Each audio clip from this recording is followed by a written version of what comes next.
Mama, if you are not doing these 3 things, no wonder you're tired. They are critical for your energy and your well-being as a busy mum. Hey Mama, welcome back to the channel for another video. Today I'm running you through 3 really important things to do with our food and our nutrition that support our energy. If you're a tired mom, you might benefit from my free guide.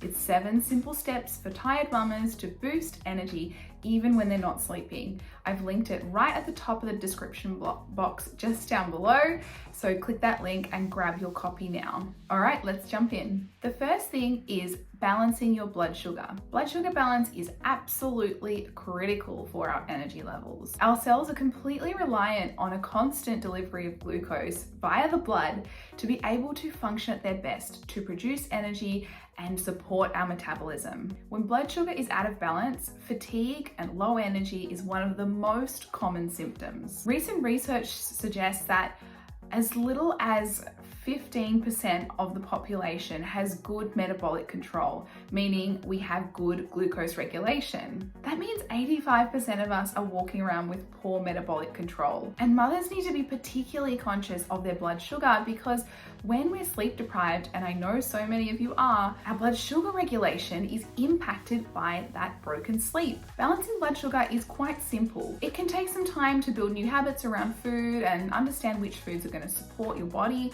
But at the end of the day, it really is straightforward. Here's how to do it. Firstly, never eat naked carbs.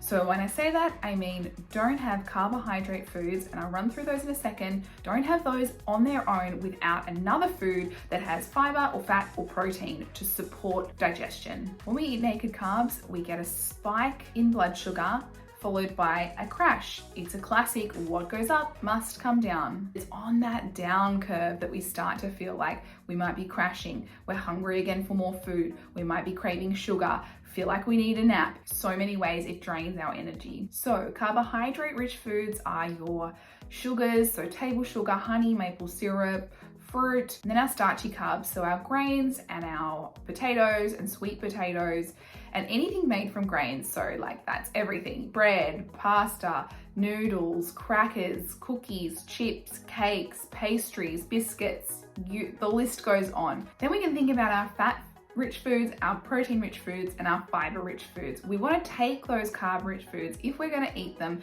and pair them with a buddy. Fat-rich foods include our olive oil, butter, ghee, avocado, nuts and seeds, dairy. Protein-rich foods include our eggs, meat, fish, dairy, seafood, nuts, legumes, and seeds. And fiber-rich foods are things like vegetables, nuts and seeds, and legumes. Creating a balanced meal or snack where we pair our carbs with a protein, a fat, or a fiber means that we have a much lower glucose response. The curve is more smooth and it comes down more slowly. This is what supports stable energy throughout the day. And honestly, it's really important to do this for every meal and snack we eat. Sure, not all of them are going to be perfectly balanced like this, but it's really important that we make the effort to plan our meals and snacks to try and find these combinations together so that we control our blood sugar balance.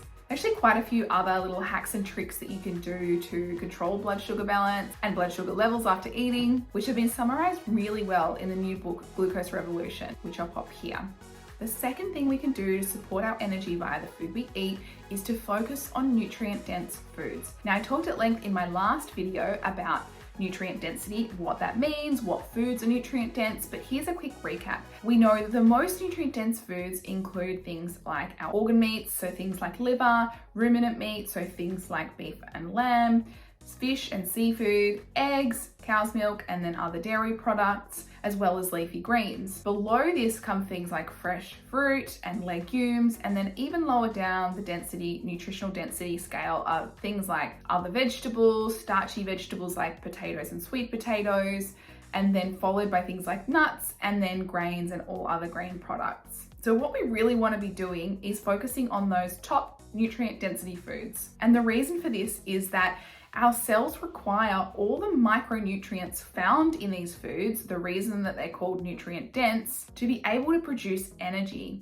Energy is produced down at the cellular level, inside our cells. Countless biochemical reactions take place to transform the macronutrients that we eat from food, things like carbohydrates and then sometimes fats and proteins, into the energy molecule ATP. In order for our cells to carry out this process and produce enough energy to keep us going, keep us energized, keeping up with the demands on our body, they need things like the B vitamins, which is a whole group of vitamins like B1, B2, B3, B12, folate, as well as other minerals like magnesium, iron, and copper, and other compounds like coenzyme Q10. This is just to name a few micronutrients that are involved in these series of processes. But once we start to become nutrient deficient in one or multiple of these nutrients, these pathways simply just cannot continue. They just can't produce the energy. And that's how nutrient deficiencies contribute to fatigue. We can meet all our micronutrient needs just from the food we eat,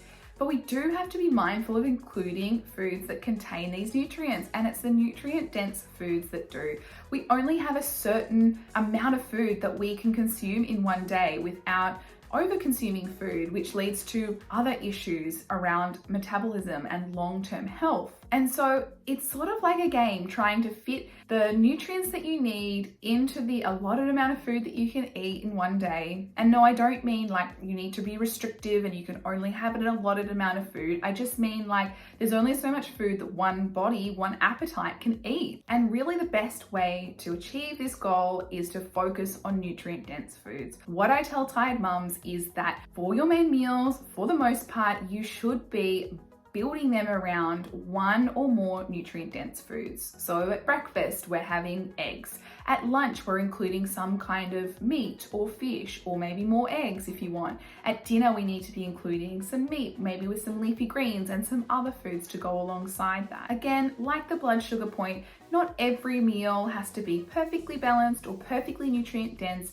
There's room for enjoying the foods you still like, going out and eating, having other people cook for you. We're not striving for perfection, but when it's within your control, when you're planning your meals, when you're choosing your foods, focus on nutrient density. Which brings us to our third step, and that is being mindful of your caffeine intake. Now, when I start talking about coffee, mums get a little bit nervous. Are you going to tell me to stop drinking coffee? No, it's very rare that I would suggest that somebody stop drinking coffee altogether. Perhaps if they seemed very sensitive to the caffeine, if they were having anxiety, if they were having insomnia, we might consider scaling it back just as an experiment. But for the most part, I like coffee as a tool for tired mums to use as a little bit of an energy boost in the start of their day to help them along. I have no problem with that. But we can run into challenges when we overconsume coffee or we're not mindful about the timing of when we have it. Caffeine, we all kind of understand this is the stimulant, keeps us alert and energized. That's why it can be useful. But when we have too much, it can send us in the other direction. I see mums caught in the caffeine fatigue trap all the time. Caffeine has a half-life of around 5 to 6 hours, which means that 5 to 6 hours after you consume that cup of coffee, there's still half of that caffeine circulating through your body. So times that by 2, 10 to 12 hours later, you still have a quarter of that amount of caffeine. So that means if you have a coffee at 8 a.m., by 6, 7, 8 p.m., you still have a quarter of that coffee in your circulation. That's like having a quarter of an espresso just before you're trying to get ready for bed. This is why timing matters. If we're having coffee after midday, in the afternoon, or even later than that for some people, then think about how much caffeine is still circulating in the body when we try to go to sleep. One of caffeine's main roles is that it interacts with the adenosine receptor. Adenosine is a molecule found in our central nervous system, which is responsible for promoting sleepiness. It's the molecule involved in our sleep pressure. So our sleep pressure builds up and builds up because of the communication of adenosine at the receptor site. And we get the sense that we want to fall asleep, that we get the sense that we're sleepy. What caffeine does is it comes in and docks with the receptor, blocking adenosine, preventing us from feeling sleepy. Sleep pressure is one of the key factors involved in the onset and maintenance of sleep. And so this is where we see caffeine interfering with good quality sleep. I've talked at length about good quality sleep, especially over on Instagram. So you can hop over there and check out some of those videos. But it's absolutely crucial for tired mums, especially those who are waking through the night with their baby, to prioritize good quality sleep. Because while we can't control the amount of sleep that we're getting when we've got a baby, a wakeful baby, we can be mindful of trying to improve our sleep quality so the sleep we are getting is as good and restorative and as restful as it can be. Over consuming caffeine or drinking it at the wrong time of the day can really interfere with this, leaving us feeling tired and fatigued and unrefreshed the next day. And so this is where I see mums get caught up in this caffeine fatigue trap. And it looks like this. Maybe you're tired one day, yet maybe you've got a wakeful baby and you're sleep deprived. Yes, of course you're going to be tired. Or maybe your blood sugar's out of balance. Or maybe you're not eating enough nutrient-dense foods and you've got nutritional deficiencies. Or one of any other factors. But you're tired, so you lean on caffeine. You have a coffee in the morning, no worries. But then you feel like you need another one at lunch, maybe even another one in the afternoon. And before you know it, you've had multiple coffees and you've had them late in the day. And then come time for sleep, when you're feeling pretty exhausted and burnout and you want your body to be able to rest, you can't. The caffeine is interfering with that quality sleep. Maybe you're so exhausted from all your mothering responsibilities that you can fall asleep quite easily. And so some mums think, well, caffeine's not interfering with my sleep because I can fall asleep really easily. But studies show that when we still have high caffeine levels circulating in the blood, it can interfere with the quality of the sleep across the night, even if we're not cognizant of it. Then mums get a bad night's sleep, worse than it needs to be, worse than it should have been with, baby waking up. And they wake up the next day feeling even more fatigued, even more unrefreshed, even flatter. And the cycle repeats. I need a coffee to pick me up. And the coffee's only going to take you so far with your energy levels. It'll give you a boost, but yeah, it might not carry you the whole way through the day. And so come lunchtime, afternoon, maybe you're crashing again. And then you need another one. And then we get the roller coaster of caffeine still in the body, impairing sleep. We wake up the next day and we feel tired. You see how this cycle continues. And we feel like when we're in this trap that the only way out each morning, the only thing that can help us is coffee. And that might be true to some extent. You might be becoming so depleted and so burnt out that that caffeine is the only thing that's going to give you that little boost. We need to scale it back. It is not a long-term solution. So what I recommend is really trying to keep to 1 cup of coffee a day. Some people can tolerate 2, and that's okay. It's going to be individual here, but whatever you find works for you, please don't have any caffeine after midday. So keep all your coffee. This includes black tea too, I should mention.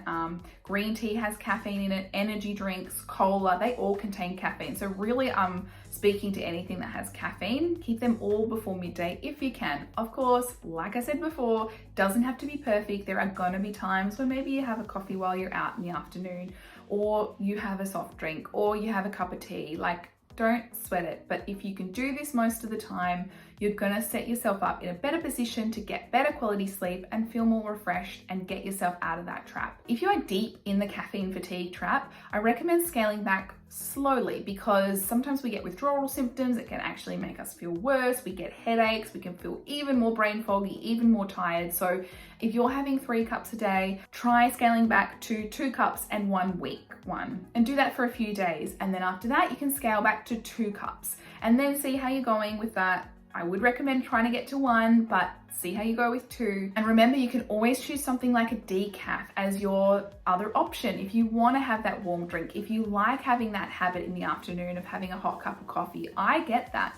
Choose decaf though, and try to choose something that's been Swiss water method decaffeinated. Otherwise, we run into issues with the caffeine extraction being from harsh solvents and chemicals, and we don't want that either. So there you go, mama. 3 things that you can do with your food and drinks to improve your energy. Let me know down below if you're already doing some of these things or what was new to you. Don't forget that free guide that I have linked down below. 7 simple steps that you can start doing today to boost your energy even if you're not sleeping. If you want to connect more, I'm active over on Instagram Monday to Friday, and I post new videos here once a fortnight. Thanks for watching. See you in the next video.